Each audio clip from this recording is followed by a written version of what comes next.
Books transform lives. They are bridges from your current self to your best self. And who better to show you the way to the top than those already there? Welcome to the book that I am reading. A weekly sit down with accomplished Nigerians where we find out what they are currently reading and how that book shapes their worldview. My name is Richard Mofe-Damijo, and I'm your host. My friend today is an actor, writer, and filmmaker. Omoni Oboli has written several screenplays, including The Figurine, Fatal Imagination, Being Mrs. Elliot, Wives on Strike, and many, many others. Ladies and gentlemen, my friend, actor, writer, producer.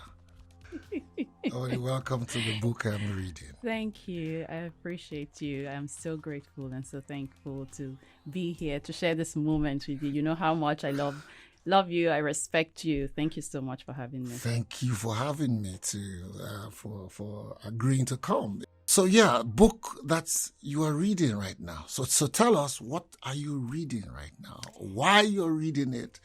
And what is probably the single biggest lesson that book has taught you, or how the book is impacting your life right now? Awesome. So if you follow me closely, you will know that in recent times, I've been talking a bit about money. You know, it's a conversation that a lot of people do not like to talk about. Money is always the elephant in the room. You know what I mean? It's always, because we've been taught to look at money differently, or rather we were taught to look at money differently. A lot of us were taught to think money is the root of all evil, right? So recently I started to look at my relationship with money and look at people around me, their relationships with money. And I realized that a lot of us have a sort of bad relationship with money. So we need to first change our minds about what money actually means, what it represents and all of that. So I've been reading a lot of money books, recently. I changed my name to Omoni. You know what I mean? Oh, yes, it works. Omoni, yes. I don't know why I started off calling you Omoni. Omoni. So, so what is this life-changing book or life-changing moment for you? So I'm reading The Richest Man in Babylon. It's by George S. Clason. It was originally written in 1926. It was first published in 1926. You would think that a book that is that old, really, this is 2021. It's almost 100 years. Yes. Really, why would I be reading a book that is that old? What can a book that is that old teach me about money that I don't already know? I am in the 21st century, right? But however, I always say that success leaves clues, right? And everything that is in this book is the same with what obtains today. Absolutely. That is the truth. So the lessons that you're going to take away from reading this book are the lessons that, you need for today. It's the same thing. The blueprint is the same. Success blueprint has been the same for the last 1,000 years or 2,000 years since before Christ, right? So for me, it's knowing that in this moment of my life, my relationship with money has to change, because I'm coming from a place of not having enough to having just enough to now having more than enough.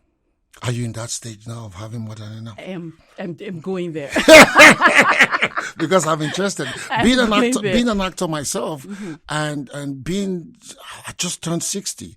Congratulations again. Thank you. And you were not there, by the way, but that's story for another day. I find it very interesting that you, in 2021, you're reading this book, because I told you, I first read this book in 1988. So it's like every young person or every person whose perspective is changing, because I was in a relationship that I felt like how money was treated in those days, because really in those days the churches made it look like money and finding spirituality doesn't go together. Yes, mutually exclusive. Yes. So and she kept saying to me, you have to like money, or you have to find a balance. So now that I'm retired from pursuing money actively. Did I go through some of the principles? Did I apply some of those principles? Maybe tell us about the principles of, saving 10% and also making sure that you don't spend more than what you can save. Exactly. So I'm going to read just, like the back of the book. Yes. And then we can pretty much go into the book. Good. So it says the success secrets of the ancients. Ahead of you stretches your future like a road leading into the distance. Along that road are ambitions you wish to accomplish, desires you wish to gratify. To bring your ambitions and desires to fulfillment, you must be successful with money. It's a must. Use the financial principles made clear in the pages which follow. Let them guide you away from the stringencies of a lean purse to that fuller, happier life a full purse makes possible. Like the law of gravity, they are universal and unchanging. Yep. That's why even after so many years, it's the same It's thing. there, solid. There's something about 1926 and 1924. So, great books were published that year. You were telling me about another one. I'm absolutely going to get it. Yes. May they prove for you, as they have proven to so many others, a sure key to a fat purse, larger bank balances, and gratifying financial progress. Money is the medium by which earthly success is measured. Take it or leave it. Wow, That's the medium. That's a very strong statement. It is the medium. Money makes possible the enjoyment of the best the earth affords. Money is plentiful for those who understand the simple laws which govern its acquisition. Money is governed today by the same laws which controlled it when prosperous men thronged the streets of Babylon 6,000 years ago. Lo, money is plentiful for those who understand the simple rules of its acquisition. 1. Start thy purse to fattening. 2. Control thy expenditures.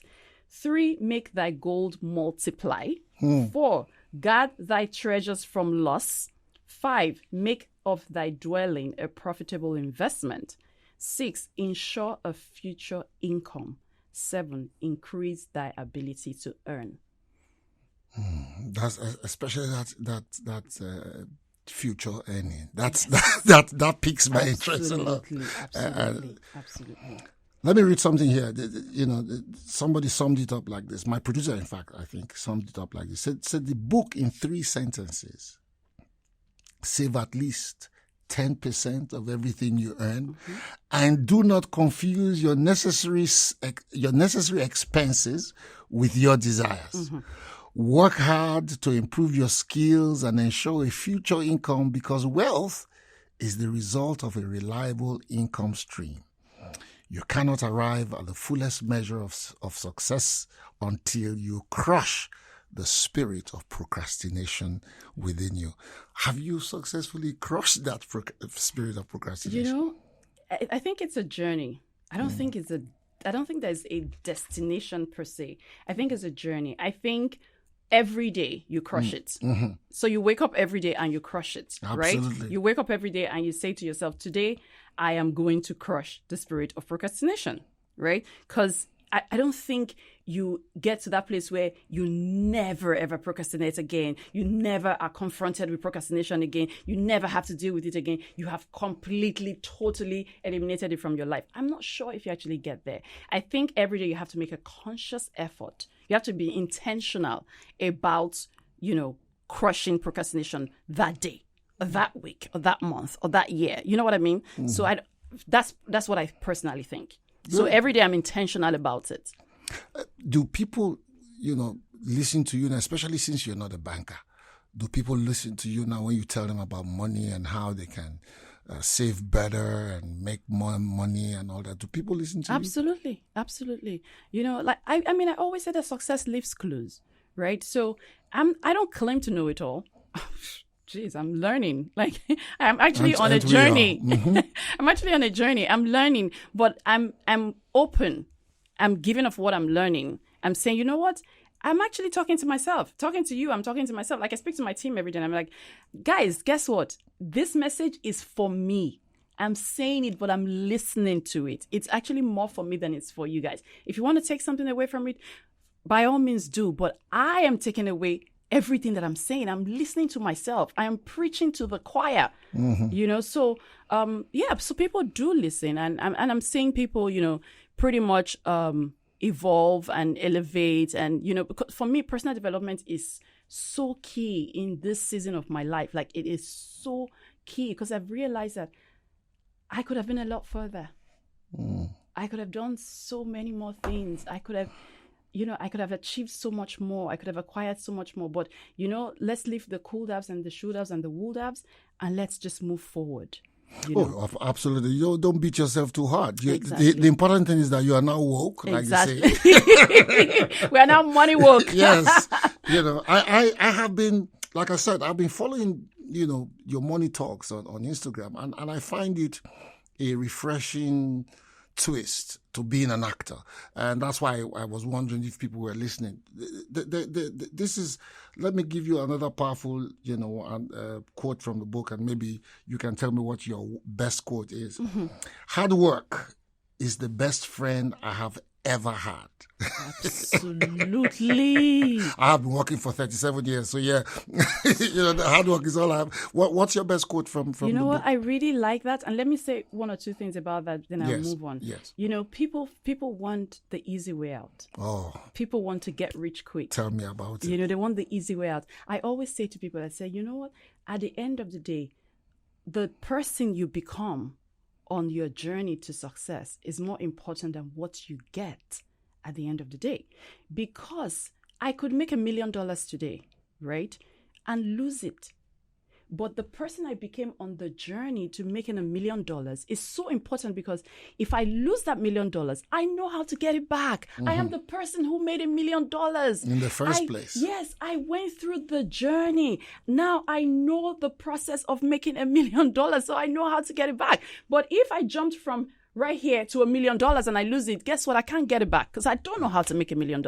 Someone literally maybe gifted me $1 million, or I won the lottery. That's why if you notice, a lot of lottery winners end up becoming broke because they didn't go through a journey. They didn't go through the process of actually making that money, creating that wealth. They don't know how to get it back. Now, one of the things that I really like about this book is probably one of the first lessons. A part of all you earn is yours to keep. A part of what you earn is yours to keep. Someone might say, duh, everything I earn is mine to keep. No, it's not. It's not. Because you're going to pay your rent. Oh, yeah. You're going to pay the children's school fees. You're going to buy clothes. You're going to buy food. Tell me about the school fees. Exactly. You're going to do all of those things. So actually, most of the time, all you earn is not even yours to keep. But you need to know that a part of what you earn is yours to keep. And you must take that part out first before you do anything. At the end of the day, say, problem not the finish. No. It's not the finish. No. So you're going to say, I don't even earn enough anyway. How are you saying I should save at least 10%? Because you must save at least 10%. You can decide to save more. Amazing. Bravo. But you must save at least 10%. Okay, I earn 100,000 naira a month. My problems are probably 150,000. You're telling me to remove 10,000 first and then have 90. How? What people will say, as how? As how now? How am I going to do everything that I need to do? Right? But guess what? Problem not they finish. If you start earning $1 million today, best believe that the problems of 1 million will come. That's right. The problems you will have now will be $1 million plus. So if you can't learn how to save when you don't have enough, when you have more, you are not going to be able to save anything. So I say to myself, I'm like, I do save. But am I really practicing the principle of saving a certain percentage of every single thing that I earn for myself? I might just say, you know what? Maybe I earned 5 million naira the other day. I'm just going to save the whole 5 million naira. But don't forget that I've been earning 1, 2, 3, 4, 5 for the last 1 month or two, and I didn't save any of those. Does it make up for it? Because I try to do that sometimes. Yes, I try to make up. Especially us, creatives, because we don't earn a steady income, which is the reason why I decided to go this path. Like, you know what? For us, it's so important because we don't earn a steady income. We spend as we earn. We're just, so that's why you find that a lot of creatives are broke. I'm sorry, but it's the truth. Don't be sorry. a lot of creatives are actually broke. Maybe you can teach them a thing or two. I'm going to try and make a connection. You had a break like me. You had a break from filming and all that, and then you came back. At what point did you make this transition? This your journey of re-examining yourself, your life, and everything. Because when you came back, you stopped. You didn't come back just as an actor anymore. You write, you produce, you direct. Any connection between this light bulb moment and your decision to go beyond front of camera? Okay, so I'm going to be very honest. Coming back into the industry was, me coming back to something that I love, right? So after the long break, coming back was, 9 years or how many years? It was over a decade. Over a decade? Yes. Oh. So, and of course, coming back, nobody remembers you from before. At least they didn't remember. I hadn't become a superstar like you. So, of course, even though you had a long break, coming back, it was just like right back to the top. Everybody remembered you. You didn't have, the struggles. You had your own type of struggles, but, the struggles that I had to even say, I was here before. That time. You remember that young girl that in that film that now walked past and now brought salt for Madame. I opened door for RMD when he was Liz Benson's love interest. I was there. People are like, okay, yeah, we don't really remember you. So it's like starting from the scratch. But that's the story for another day. So, but coming back was me coming back to something that I know. Or new and something that I really, really love, right? But then now me deciding to be a filmmaker was not like, I came back and I said, you know what? I just want to be an actor. I want to be a filmmaker as well. It was because I wasn't getting roles. That's the honest truth.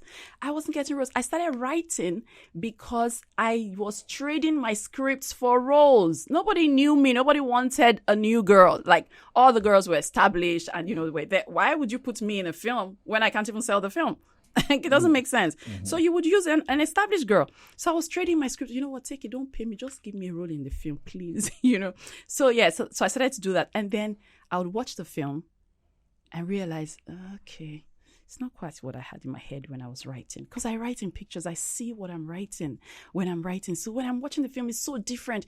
Not to say that it wasn't good, because no two directors would direct the same script the same. Right? So I said to myself, if my stories are going to have my DNA, then I'm going to have to direct them myself. And it was a scary thought. Like, really? Who do you think you are to come and direct a film? Like, who are you again? So it was so scary. But then I said to myself, worry not, they carry last now.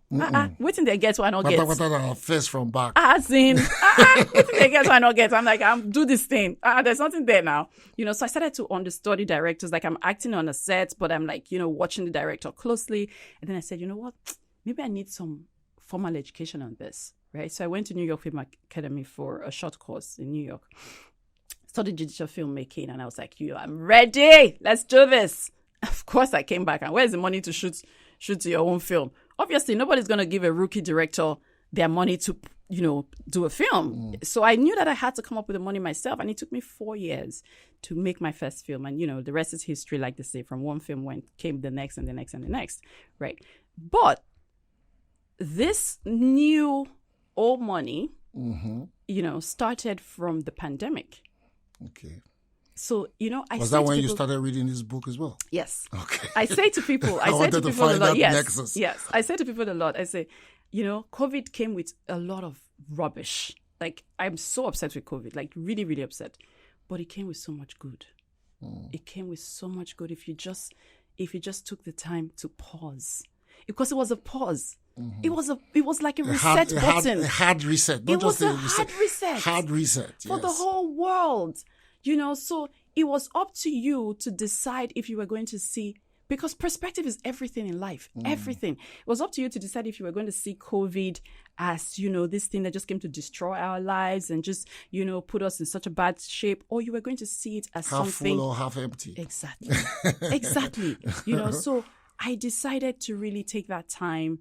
First of all, with family, everyone had that time with family. It was and your boys. It was so beautiful. I miss it sometimes, to be honest. It was so beautiful. I decided to take that time, first of all, to, bond with the family, but also to rediscover myself.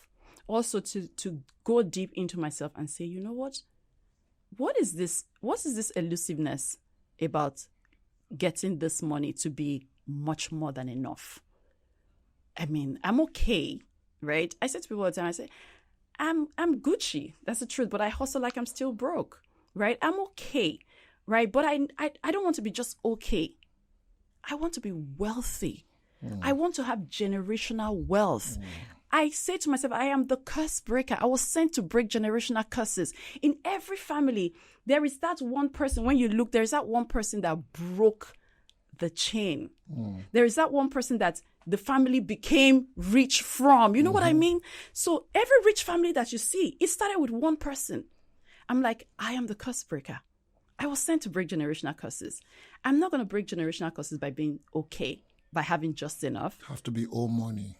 It has to be Omoni. It has to be that. It has to get to that point where everybody from me cannot be poor. Like it's impossible. My father wasn't a billionaire. My mother wasn't a billionaire, right? But I have to be a billionaire, and I'm not even talking naira, right? There you go. If I had a better ring for you. You know, so I was like, what is this? So let me dig deeper. Let me find out what are the things that people have been doing over the years. And I'm sad to say that it's actually so simple, but we just didn't get it because we came from a place where money, you know, they don't mix. They don't talk about money like that. It's so you want just get spoil. enough. Your eye won't tear from your here. eye Yes. to tear. Yes. Your eye to tear. Yes. You know, and funny enough, growing up, I was always the one who would say, I want this thing and I want it and I'll find a way to get it. Right? But it was always like your eye to tear. Your eye to tear. You're not going to slow down. You eat one egg. Yeah, you're not going to slow down now. You know, it was always like that. And then hearing that over and over and over again, you almost start to believe that maybe my eye really to tear. Maybe we're not even supposed to be billionaire. We can slow down. Slow down. You know, it's like everybody has a success thermostat. Everybody has it. So if your thermostat is set at 70, right? And something great happens, you know, and then you go to an 80 or a 90, best believe that it will cool back down to 70 somehow or the other. Maybe this year, you make 10 million naira every year normally, right? And then this year, suddenly it's like things were good. You just did one or two things and you made 15. Best believe that it will cool back down. If your thermostat is 10, it will cool back down to 10. By next year, you start making 10 again. And then to try to get out of that, you literally have to reset your thermostat. And it all starts in your mind, which is why we read books, which is why books is so important, because it all starts with your mind. How else are you going to grow if you're not listening to something other than what you've always known or what you've always listened to, or if you're not reading something different, you know? That's the reset. And then in reading this book, I start to realize, not say that they talk with you, we don't know, but we just didn't have it like this. Apply it. We just didn't first of all have it like this to say, this is what people have been doing for so long now. Okay, how do I actually start to apply these principles to my life? So it's one thing to read a great book and be thoroughly motivated and all of that, but are you actually applying it? Which is why someone like you would say you would go back to read this book multiple times, right? Because now you're saying, okay, I read it 20 years ago. I can't remember how many years ago that was. And maybe I applied it. Maybe I didn't. Maybe I applied it for a period and then, you know, old habits. Got too comfortable. Old habits, yeah. The thermostat gets back to 70 and you're like, I'm okay. Am I? All this over ambitious. People tell you you're over ambitious. You know, there was a time that someone started a narrative about me in the industry that I was over ambitious. And it was a negative narrative, you know, and I started to take it in. You know, I started to take it in. I started to dump down myself because I started to feel like, okay, I don't want them to feel like I'm over ambitious. I don't want them to see me that way. You know, now I have realized that it's actually a good thing. Yep. Omoni, what is wrong with you? It's actually a good thing. The truth is, if I'm not that way, if I'm not desperate was the word. I'm sorry. Desperate is the word. That was the word. Desperate. They said you were too desperate. They said I was too desperate. And I felt awful. And I was hurt. I was so hurt. I was so big down, you know. And I started to not want to come across as desperate. I started to, at the end of the day, if you're not desperate for your dreams and your goals, you're never going to achieve them. You have to be Actually, you should crave desperation because that's what pushes you. So I started to calm down and cool down because I didn't want to come across as desperate. We all want people to like us. We all want to be loved. Been there, done that, moved on. Exactly. With time, you have realized that you don't have to like me. No. I posted something on my Instagram the other day. It might have offended a few people, but that's okay. I said, you know what? Before now, I used to walk into rooms and think to myself, do they like me? Now I walk into rooms and think to myself, do I even like them? It is what it is. Mind shift, yeah. What is I don't know if I'd asked you that, but your one singular take home from this book. If do you want to read it or? Well, sure. Or your best quote, your biggest quote from the book, or yes. Your life abiding principle from this book. So I said a part of all you earn is yours to keep, right? Yes. So now, let me just read something. I've been consumed by your narrative. It's really... Let me just read something real quick. Okay. Where is that? Okay.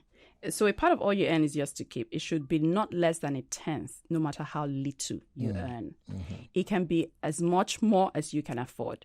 Pay yourself first.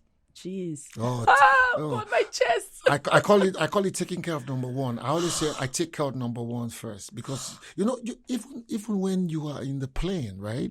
And they said when there is a turbulence and all that, you should first do what? Thank you. Wear your own first before you son help you the child in your arms. When I first started flying. When they would say that, and I'm like, I don't understand. Yeah. So turbulence come now. You say, leave my Pekin. My Saturday do my own first. How? How now? Because we weren't taught that way. My mom would feed us first and eat the leftovers. So even when I started to, have my own family and do all of those things, I was always last. Always.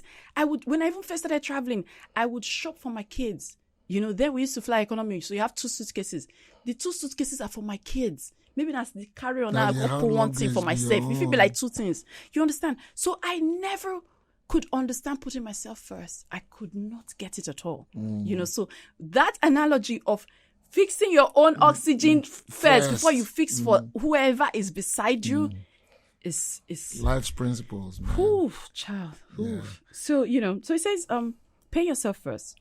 Do not buy from the clothes maker and the sandal maker more than you can pay out of the rest and still have enough for food and charity and penance to the gods, like people who pay tithes or whatever, but make sure that you're keeping a tenth. And then one of the things that is so key about this, one of my key takeaways from this book is not just the fact that you're taking a tenth.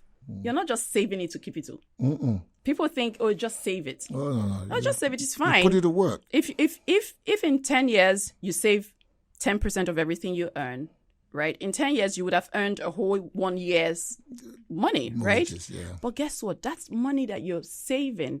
Yes, we're saying pay yourself. It's not for you to go buy diamonds and all that. We love those things, but that's not what that money is for. That money needs to be put to work.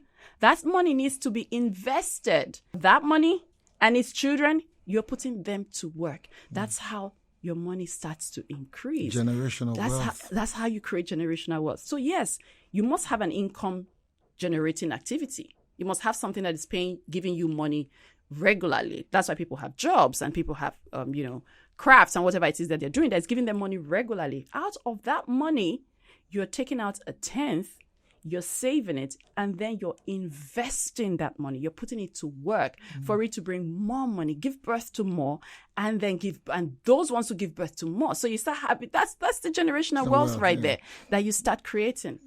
I'll like you to hold that there. And when we come back, we're going to play a game. Ooh. Are you up for a game? I don't know about that. Don't worry. I hate to lose. Don't worry. With all we've heard today, I don't think you'll lose. Okay, cool. All right. We'll see you in a bit.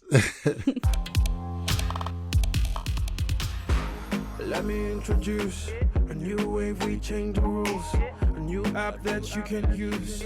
Wanna change your life, then choose. Save money and invest. Pay bills when you decide. safe and secure for you when you need a loan. Request it. One bank for you, one bank for me. So chill and enjoy the ride. Stop the current account on it. One bank. One Bank by Sterling. Open a current account and start transacting. Welcome back.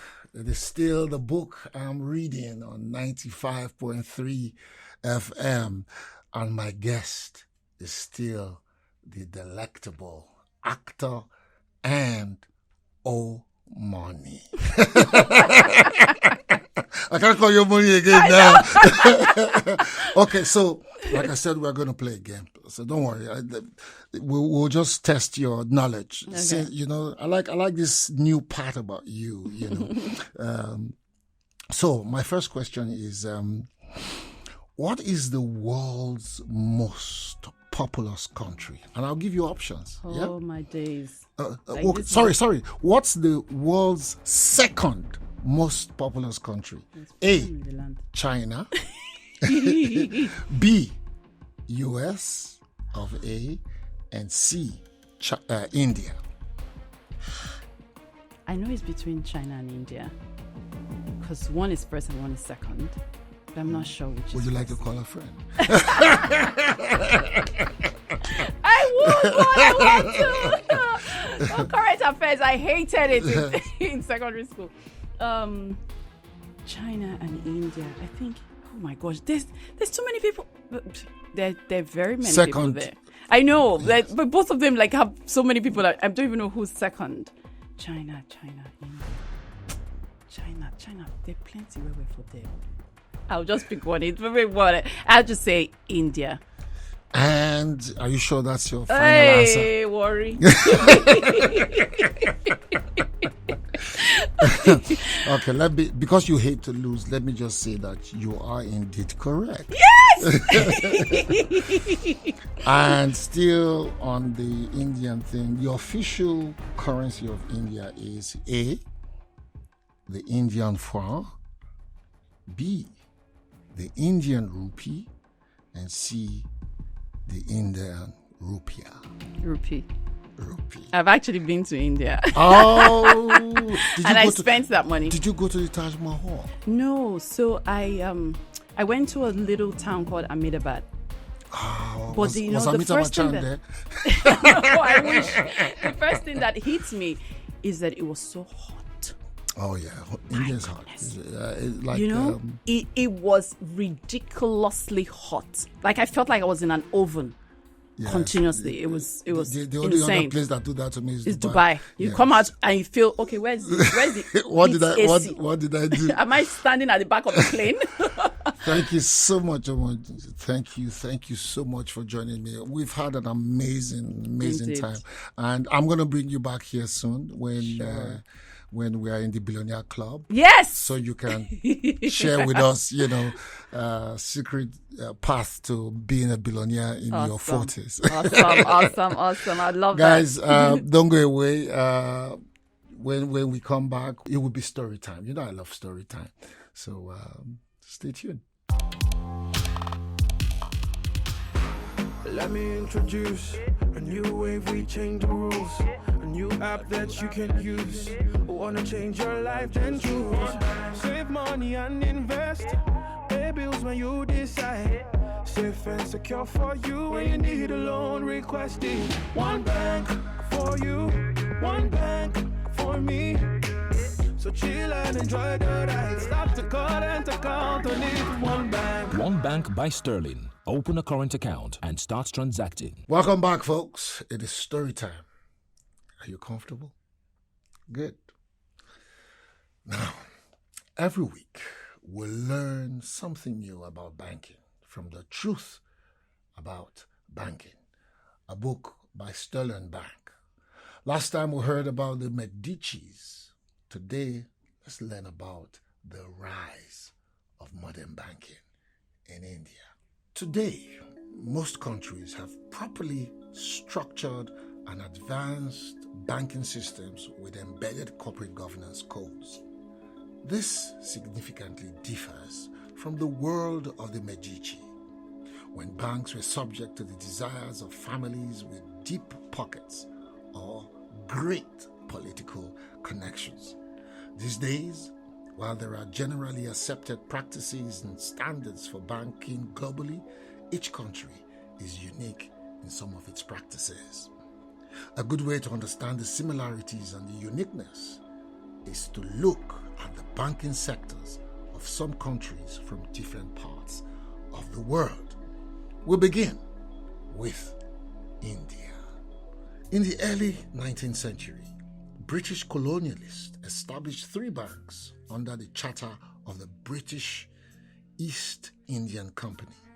By 1935, they all dissolved into what was then called the Imperial Bank of India. After being nationalized 2 decades later, it became the State Bank of India and still exists today, making it the oldest commercial bank in India.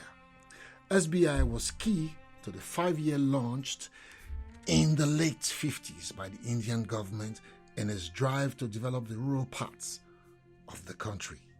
Today, it's ranked as 236th in the Fortune Global 500 list of the world's biggest corporations of 2019. The government holds a majority stake of 60% in the bank through the Reserve Bank of India, RBI. RBI, India's version of the Central Bank of Nigeria, is backed by the Banking Regulation Act of 1949 to provide a supervisory framework for the activities of commercial banks in the country. The Act has only 2 conditions for the establishment of commercial banks in India.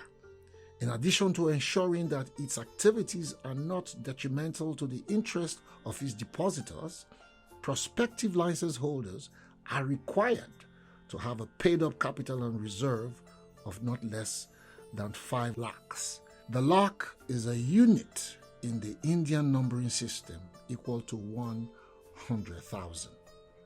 Until 2016, RBI was also responsible for monetary policy in India. So that's the end of story time. That was an excerpt from the book The Truth About Banking by Sterling Bank. Next time we will learn about the rise of modern banking in China. Well, it is time to go, sadly. But before that, here's your quote for the week. Culture does not make people. People make culture. If it is true that the full humanity of women is not our culture, then we can and must make it our culture. That's from my favorite writer, one of my favorite writers, Chimamanda Ngozi Adichie's We Should All Be Feminists.